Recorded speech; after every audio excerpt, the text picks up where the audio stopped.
Hey everybody, welcome back to the channel. Today we're going to be talking about my 2025 Dodge Charger Daytona Scat Pack. Now, if you follow me here on the channel, last week I did a video about, not this past Friday, but the Friday before last, about me cruising Woodward Avenue, and it was really the first evening that we had that was like a 60-degree weather evening here in Michigan, where everybody was out cruising Woodward, and I went out and met up with one of my best friends I haven't seen in a while.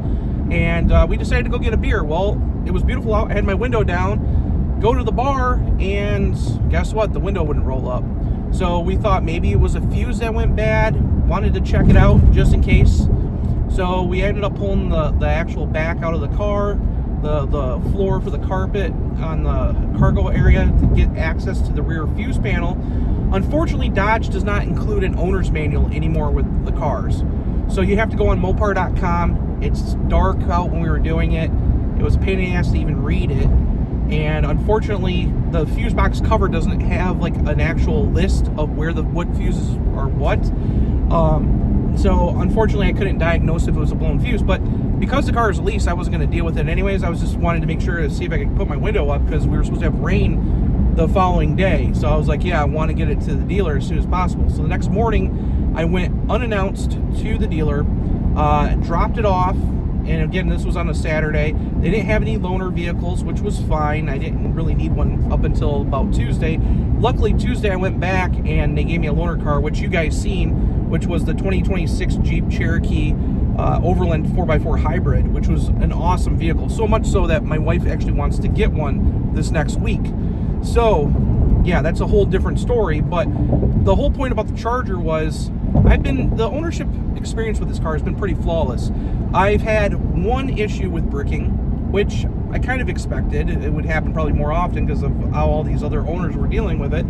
But that was even the pain in the ass part. It was getting it towed to the dealer, which was the pain. So with that being said, dealt with that. So far, after that, it's been pretty flawless until my window went down. Wouldn't come back up. So the dealer actually ended up replacing the switch. That's what it was. Not a big issue there. And again, I had a couple other issues I wanted them to deal with. And one of those issues was I've been getting every once in a while a wrench light with the lightning bolt. So basically we call it the lobster light because it kind of looks like a lobster in the cars. And usually it's a sign of that the car is going to shut down and brick. And I noticed it when I get in sometimes. It's only happened a couple times, but I wanted them to check it out because when I go to get in and it does it, I shut the car off, walk out of the car, walk away for a few minutes, let the car go through a sleep cycle, and it usually clears itself. So, okay, but I wanted them to check it. There was also a major RSU update for the software to fix some of the issues with the car. So what they're not doing is they're not basically recalling the car because honestly, it would just clog up their stalls with all these people that want their cars updated. So you have to kind of show a symptom. Well, that was my key into getting the update. So apparently the car was updated. I haven't driven it enough just yet. This is Sunday. I picked it up Friday. I haven't driven it enough to really see if there's a huge difference. It feels fine. But the other issue I had, and what's really pissed me off, was since early in the stages of owning this car, when I got it, it worked. And then I got an over-the-air update. And for some reason or another, apparently I'm the only person that has this issue. And that is my navigation screen does not work. I've never seen anybody else say that their screen hasn't worked. I talked to Dodge's engineering team about it. They said that they weren't like aware of it. Basically, they wanted to see the screen and that my screen would probably have to be replaced. Well, I took it to the dealer. I wrote all the stuff out for them, showed them it, basically gave them all the notes. And I won't say who the technician was, but I took it to one of the biggest Chrysler dealers in the country, a dealer that I've had several issues with before with service. I bought a car from them before, and I keep taking it back. Stupid me, because again, they're one of the bigger dealers. They're right in CTC or Chrysler's Technical Center's backyard. They deal with a lot of the EVs, so they have a lot of parts on hand. So you'd think like, hey, you know, I wouldn't have to wait that long for my car. I don't really care about waiting as long as I get it back fixed. I was actually enjoying that Jeep Cherokee Hybrid, but unfortunately, they said, yeah, we remapped it. I have the actual paperwork right here, and it says they remapped the software. Well, it didn't take me but 5 minutes after I left the dealer to figure out that they didn't finish their job. And it really pisses me off because they told me on Friday, hey, come get your car, it's done. So I assumed everything was done. Well, I was supposed to be there at 3. I ended up getting there at 4 because I had to go take and sit in line forever at Costco to get gas for the rental to return it. And then I called them. I sat on the phone for 25 minutes on 2 different phone calls because they hung up on me, and I was super livid because on my app, my Dodge, like the actual Dodge app for the Charger, it tells me that when the tire was low, well, all of a sudden I was down to 29 psi. So I wanted to call them and say, hey, can you look at the tire? Because I could see where it was sitting in their lot. I wanted them to like look at the tire before I came and picked it up. So anyways, I ended up dealing with that. They said they would be done when I got there. I got there at 4. The guy who's my service advisor, nice young guy. It was his birthday. It was the end of the day. They were getting ready to close. Super nice. He told me everything was good to go. Ended up coming out to my car, walking around. First thing I noticed was that they left like a zip tie for one of the underbody pans or something underneath, hanging down. They didn't even like cut it off. So he was like, do you want me to get a pair of scissors? I'm like, no, I'll just cut it when I get home. And I ended up not cutting it yet. But anyways, the whole point is like, all it does is take 2 seconds to look around the car. I noticed it right off the bat when I walked out because here's this big white zip tie hanging down from the front fascia of the car. The second thing that I was pissed about was I told him goodbye and everything. I thought that was the only issue. I get in the car, I start driving. Now, my navigation screen has been working. They said they remapped it. It's good to go. When they sign off on this paperwork, it means it is good to go. Everything's fixed, right? No. As soon as I turn on the screen, the same freaking issue is going on. So, it's boggling my mind that why would you give the car back and tell me that it's fixed when it's clearly not? It took me 3 minutes to figure that out. The only reason why I didn't go back was it was that kid, the service advisor's birthday, and he was excited about getting out of there Friday because he didn't have to work Saturday. And I was like, you know what? I'm gonna have to go back Monday. But what pisses me off is you tell me my car's fixed, and it's not. And I was really enjoying that Jeep Cherokee Hybrid. I could have drove that for a few more days. I was really enjoying it. It was a lot of fun. I actually liked that vehicle. But when you tell me something's fixed on an $80,000 car, I expect it to be fixed. It's stupid. If you can't fix it, and then tell me, hey, it's not fixed. We looked at it. All you have to do is look at it. Like literally, just press the button and look at it. And clearly, he did not. So I'm really pissed about that. Like, don't waste my time so I have to come back and bitch about it, and then I give you a bad score. It's supposed to be done. This is why the dealers get bad scores. This is why the service advisors get bad scores, because the issues aren't solved. Don't give the car back until the issues are solved.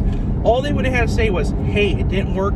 You know what? We're going to take and order a new screen. That's all they would have had to say. Okay, or we're going to order a new screen, bring it back. I would have been fine with that.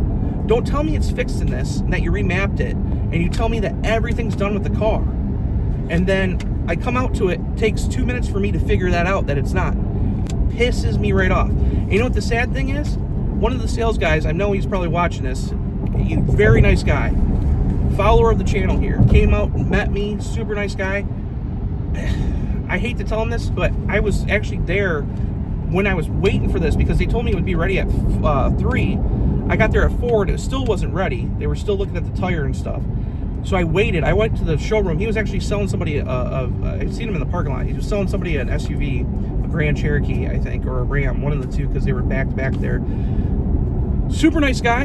And I would have ultimately, and I'm not just saying because he was busy, I wanted to look and price out some cheap Jeep Cherokees, and I'm looking at buying a Cherokee from the dealer I bought this from. The reason why I didn't buy or lease this car from them originally was because they screwed around on the pricing, and when I knew I had all the incentives and stuff, and they kept giving me like huge pricing differences than what I was coming up with, like massively different. And I went and priced the cars out multiple times at dealers, like different dealers. But when they did that again to me, like when I went there and screwed me over in the service department, this isn't the first time they screwed me over in the service department there. They screwed me over with my wife's car too, because we dropped that off and it had a sunroof to be replaced under warranty. And somebody drove it home overnight, kept cans of pop, everything. They left their 10mm socket, which was funny because, you know, how it's easy to lose a 10mm socket. Left that in the car, so I got a nice brand new 10mm wrench and socket. So thank you for whoever left it in there. But they like trashed the car and drove it like 100 miles and then left it on E. So I was like, okay, we had like over half a tank and they drove it home to make sure it didn't leak or anything. Well, then fill the freaking thing up. No, you don't have to fill it up. Put it where it was. I have to do that with the rental car for you guys. So shit like that really pisses me off. And I'm at wit's end with this dealer. So I was in there, and the sales guy's this great guy, and I was going to talk to him about, you know, purchasing a new 2026 Jeep Cherokee hybrid that they have on the lot. But I don't think I am. And it's not his fault. I would love to give him the sale, but I don't want to deal with the dealer. And that's the problem. Again, dealers, I hate high volume dealers. I worked for a high volume dealer back in 2006. I was actually there. The dealer that I went to was at the time the #1 volume Chrysler dealer in the country. We were #2, and I hated the dealer that I worked at. Made me hate cars. We had like 35 salespeople with only like 25 desks. It was a miserable, miserable place to work. And again, it gave me a whole perspective on how dealers treated customers. The bigger volume dealers treat customers. You're just a number. It's just a numbers game. We would lose like sales by like $3 or $4 because my sales manager wouldn't give in. He's like, they're not going to drive 40 miles to go get a deal like this, something cheaper for like $3 or $4 cheaper. Yeah, people do, because they think they're getting a better deal. They'll drive the distance to go save a few bucks. And it was that kind of atmosphere that really turned me off about big volume dealers. The dealer I leased this car from, I bought 3 cars from them, and that's Moran's, Blue Water Chrysler, and Fort Gratiot, Michigan. And luckily, like they treat you like family there. It's a totally different experience. They're super nice people, and I again, the guy I talked to was super nice. But you know what? Again, it's just that dealer game. I don't like the service department there. Unfortunately, I live 45 minutes to an hour from the dealer I got this from, so it's convenient. And again, they have the parts. But now I'm gonna have to go back and deal with this again. So frustrating to me as an owner. Again, it's so far the car. It's funny. There's been stupid stuff with the car, but it hasn't been that bad. But compared to like dealing with the tow trucks, dealing with the service department telling me everything's fixed and it's not. It's the stupid stuff that makes me pissed off about my experience. So tell me what you guys think down below. I mean, I'm willing to give them a chance if they can cut the deal the lowest on that Cherokee for what I want. Again, we'll see, but I doubt they'll be able to beat the small volume dealer because they are awesome.